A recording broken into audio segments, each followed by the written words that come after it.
What's exciting about celebrating the 40th anniversary of the Center is to look back at the roots of the organization and to see how they're blossoming now. I ask for the help of those who are proud of this country, and I ask for the help of those who are dissatisfied, who are proud of all these things, but yet feel that we could do better, that we're not going to stand for poverty, that we're going to find jobs for every young man and every young woman who wants to work, that we're committing ourselves to that.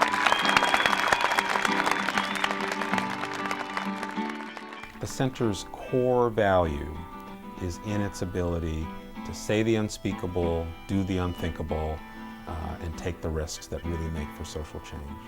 Nothing ever really changes if it doesn't come from the people themselves and if it doesn't come from the bottom up.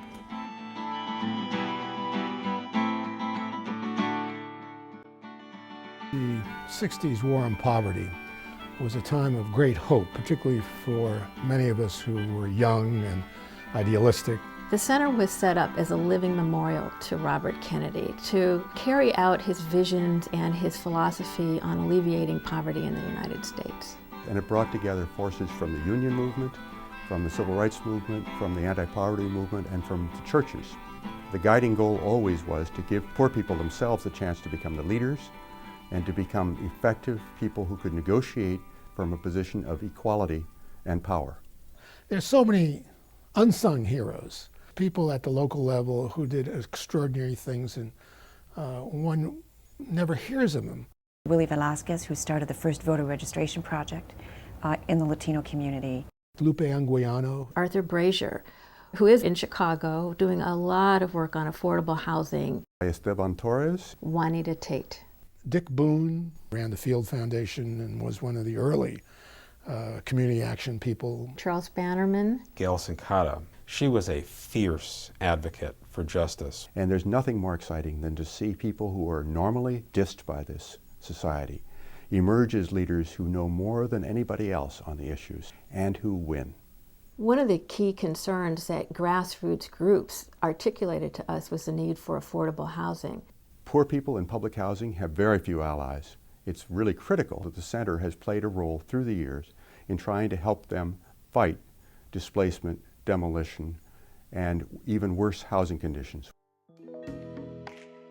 The 70s and the 80s, I think, in the Center's history were times of playing defense, of trying to keep the field and the vision alive against incredible onslaughts. The advent of Reagan was not surprising, but it was a bit of a shock.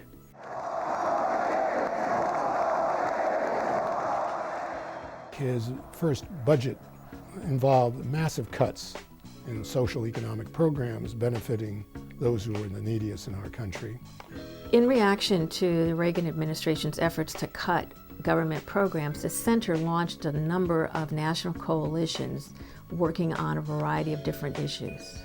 There's still a rural coalition, still a Friends of Vista, still a coalition on human needs. But what the Center for Community Change has really brought to the forefront is not working in coalition as a means to an end, but throughout the future so that we can change the hearts and minds of the broader society. We couldn't simply have hundreds of community organizations doing fine work in their local areas, but we had to bring them together to really fight for national policy change and national policy reform. One of the Center's really innovative projects, the Fair Immigration Reform Movement, or FIRM, kind of sprang out of the National Campaign for Jobs and Income Support, which put immigrants' rights squarely in the anti-poverty movement and agenda. My main concern right now is, to a question to all these candidates, where do they stand on immigration reform? People would have kind of chuckled if someone said 10 years ago that CCC would be convening a presidential forum with all the presidential candidates actually showing up. The essence of the Heartland Forum was that the candidates got to listen to people, and that's creating a model which is contributing to work like the Campaign for Community Values. This conversation with the Center for Community Change and the Campaign for Community Values is enabling us to see farther into the future. It's reinvigorated my own commitment to organizing, and it's definitely reinvigorated my organization. The Center has reinvented itself on many, many occasions to meet changing times. That flexibility, that capacity to innovate has really been a hallmark of this organization throughout its life. It's important to keep our eye on what we have to accomplish right now, but also make sure that we're building a field, we're building this as a career possibility for young people who want to change the country because we need them. Through our Generation Change program, the center's deeply invested in training, recruiting, mentoring a next generation of people to do this important work of community organizing and community building. When I first got started in community organizing, the limits of my vision and my hope was we're going to get some new parks, we're going to get better protection on our streets.